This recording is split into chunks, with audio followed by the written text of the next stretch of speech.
the situation in our school.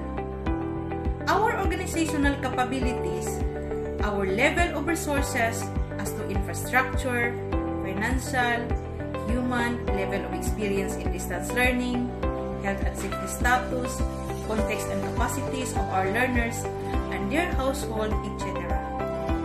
Then, rank the distance learning types.